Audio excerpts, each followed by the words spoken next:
Hello everyone, once again welcome back to the channel. Now channel is Aakash toppers. So आज हम लोग exercise 8.1 के question number 5 को देखने वाले हैं, तो वीडियो में बने रहिए. ठीक है, तो देखिए आपका क्वेश्चन ये है कि गिवन सेक थीटा, मतलब सेक थीटा का वैल्यू 13/12 है एंड बोला जा रहा है कि calculate all other trigonometric ratios. तो आपको ध्यान रखना, मैंने आप लोगों को पहले ही डिस्कस किया था आप लोगों के साथ कि हमारे पास टोटल 6 ट्रिग्नोमेट्रिक रेशियोज होते हैं. ठीक है, जिसमें से यहाँ पे एक वैल्यू दिया हुआ है सेक थीटा इक्वल्स टू 13/12. अब बोला जा रहा है कि calculate others trigonometric ratios. It means हमको जो है और 5 ट्रिग्नोमेट्रिक रेशियोज को फाइंड आउट करना है. ठीक है, तो वीडियो में बने रहिए. इस टाइप के क्वेश्चन को हम लोगों ने पहले भी एनालिसिस किया था, तो आई होप आपको समझ में आया होगा. तो इसके लिए हम सबसे पहले बात एक राइट एंगल ट्रायंगल बनाएंगे. ठीक है, और एग्ज़ाम में बनाना बहुत ज़रूरी है. इस टाइप के क्वेश्चन भर के आते हैं एग्ज़ाम में. ठीक है, तो आपको बढ़िया से समझ लेना है. तो देखिए सेक थीटा का वैल्यू दिया 13/12. हम थीटा इसको मान लेते हैं और ये राइट एंगल ट्रायंगल है, तो ये एंगल 90 डिग्री हो जाएगा. और इसको हम नेमिंग दे देते हैं, 1 मिनट, थीटा हम इसको ले लेते हैं और इसको ऐसे राइट एंगल ट्रायंगल को हम नेम कर देते हैं ABC लाइक. ठीक है, तो इस ए को तो थीटा आप बोल सकते हैं क्योंकि ए ही एंगल हमारा थीटा है. हम लोगों ने बस अकॉर्डिंग टू क्वेश्चन यहाँ पे हम लोगों ने थीटा ले लिया है, क्योंकि सेक थीटा का वैल्यू जो है, सेक थीटा का वैल्यू हमारा 13/12 है. और सेक थीटा हमारा क्या होता है, सेक हमारा अपोजिट होता है किसका, कॉस का. आपको पता है कि कॉस थीटा क्या होता है, 1/सेक theta. That means sec theta and cos theta एक दूसरे के अपोजिट होते हैं. तो अगर कॉस थीटा हमारा क्या होता है, कॉस थीटा हमारा होता है बेस बाय हाइपोटेनस. तो सेक थीटा कॉस का अपोजिट है, तो सेक थीटा क्या हो जाएगा, हाइपोटेनस बाय बेस. तो ये आपको ध्यान रखना. और आपको ध्यान ये रखना है यहाँ पे, जैसे कि सेक थीटा का वैल्यू 13/12 है, तो इसके लिए यहाँ पे देखिए एंगल मतलब थीटा ये वाला एंगल या angle A equals to theta आप बोल सकते हैं, क्योंकि ये ए और थीटा सेम ही है, सेम एंगल को ही रिप्रेजेंट कर रहा है. आप यहाँ पे ए भी लिख सकते हैं, एंगल ए ही है ये. ठीक है, आपका मर्जी, आप कुछ भी लिखे. ठीक है, मतलब कुछ भी नहीं लिखे, अकॉर्डिंग टू क्वेश्चन आपको चलना ही पड़ेगा. तो आपको पता है कि ये वाला एंगल थीटा का एडजेसेंट साइड ये वाला, इसका मतलब ये बेस हो जाएगा, और इस एंगल के अपोजिट वाला साइड परपेंडिकुलर हो जाएगा, एंड राइट एंगल के जस्ट अपोजिट वाला साइड हाइपोटेनस हो जाएगा. ठीक है, तो ये सब करना आपको आना चाहिए. तो बेस बाय हाइपोटेनस का बेस, तो हाइपोटेनस का वैल्यू कितना आ जाएगा, 13. आप लिख देंगे 13, क्योंकि देखिए ऊपर में यहाँ 13 है, यहाँ ऊपर में हाइपोटेनस, और हाइपोटेनस का वैल्यू 13. सिमिलर नीचे में 12 है और नीचे में यहाँ बेस है, तो बेस का वैल्यू 12.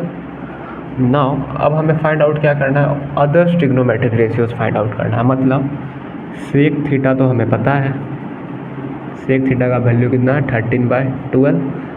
और एक चीज़ आप अगर ध्यान देंगे तो अदर्स ट्रिग्नोमेट्रिक रेशियो जो फाइंड आउट करने बोला गया है, आप बिना कुछ कैलकुलेट किए हुए एक और ट्रिग्नोमेट्रिक रेशियो को आप फाइंड आउट कर सकते हैं, वो है कॉस.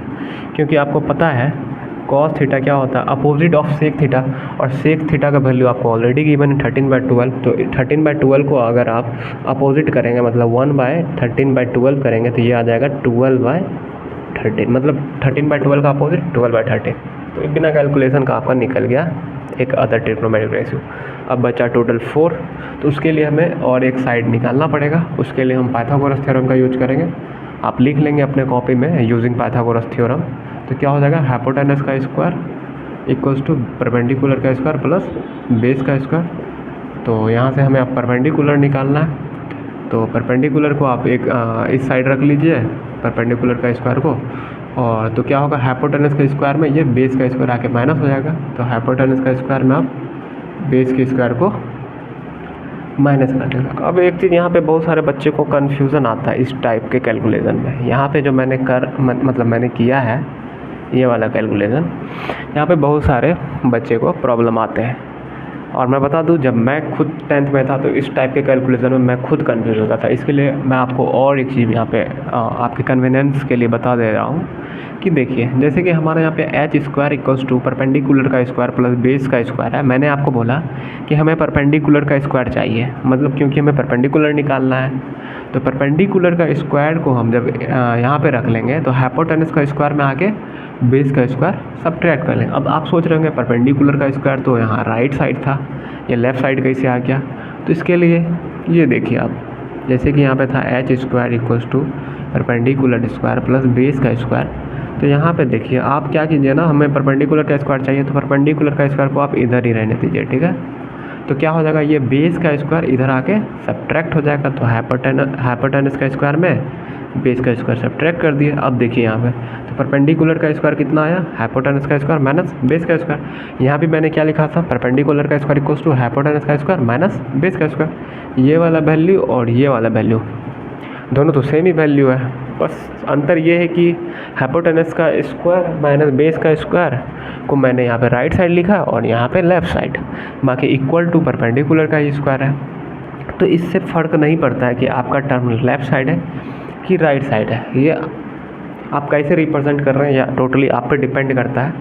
तो आई होप आपको ये समझ में आया होगा, ठीक है। अभी तो मैं इसे इरेज कर दे रहा हूँ यहाँ पे, आप लोग अपने कॉपी में इसे ज़रूर लिख लेंगे, तो ठीक है।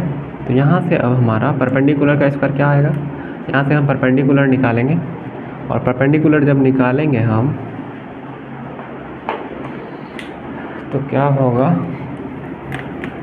जब हम परपेंडिकुलर निकालेंगे तो यहाँ से स्क्वायर हटा दिया तो स्क्वायर रूट इधर आ जाएगा। तो यहाँ प्लस माइनस और यहाँ पे हाइपोटेनस का स्क्वायर माइनस बेस का स्क्वायर, फिर प्लस माइनस। अब वैल्यू को आप पुट कर दीजिए। तो हाइपोटेनस था 13, तो 13 का स्क्वायर करेंगे आप, माइनस बेस का स्क्वायर 12, तो 12 का स्क्वायर करेंगे। तो यहाँ आ जाएगा अंडर रूट ऑफ 13 का स्क्वायर करेंगे तो आपको मैंने बोला था याद करने। तो 13 का स्क्वायर आ जाएगा 169 माइनस 12 का स्क्वायर 144। तो ये आ जाएगा आपका अंडर रूट ऑफ 25। और आपको पता है कि ये एक साइड है तो साइड कभी नेगेटिव नहीं होगा, तो 25 का स्क्वायर रूट निकालेंगे तो +5 मिलेंगे, मतलब माइनस वाला हम साइन नहीं लेंगे, ओनली प्लस लेंगे, ठीक है। तो परपेंडिकुलर का वैल्यू आ गया 5। नौ एक ट्रिग्नोमेट्रिक रेशियोज ये गिवन था। सेकेंड हम लोगों ने सेक को देख के निकाला था, सेक थीटा को। सेक थीटा का अपोजिट कॉस थीटा था, तो कॉस थीटा निकल गया। अब हम थर्ड निकालेंगे साइन थीटा। इसको आप साइड में रखिए। तो साइन थीटा हमारा क्या आ जाएगा, साइन थीटा आ जाएगा परपेंडिकुलर बाय हाइपोटेनस। तो देखिए परपेंडिकुलर इसके लिए क्या हो जाएगा 5 और हाइपोटेनस 13, तो 5/13।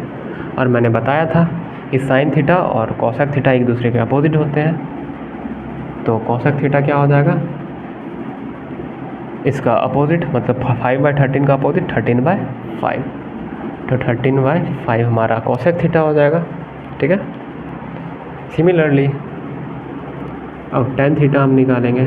टेन थीटा क्या हो जाएगा, थीटा के लिए टेन थीटा क्या हो जाएगा, परपेंडिकुलर बाय बेस, और परपेंडिकुलर है 5 एंड बेस है 12।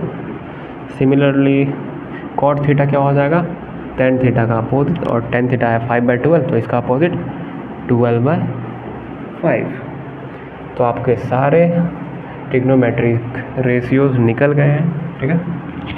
एक दिया हुआ था और अदर 5 भी मैंने निकाल के दिखा दिया कैसे निकाला जाता है, ठीक है। और इस टाइप के क्वेश्चन लिटरली मैं बता रहा हूँ ये एग्ज़ाम में आते हैं, तो आपको पूरा बढ़िया से समझ लेना है इस क्वेश्चन को। और इस टाइप के क्वेश्चन आएंगे तो आपको बना के आना है क्वेश्चन, ठीक है, आपके एग्ज़ाम में। तो आई होप आप लोगों को समझ में आएगा। चैनल पर नए हैं तो ज़रूर चैनल को सब्सक्राइब करें, लाइक करें, कमेंट करें, अपने दोस्तों में भी शेयर करें, ठीक है। और मिलते हैं नेक्स्ट वीडियो में, तब तक के लिए अपना ध्यान रखें। Take care, bye bye.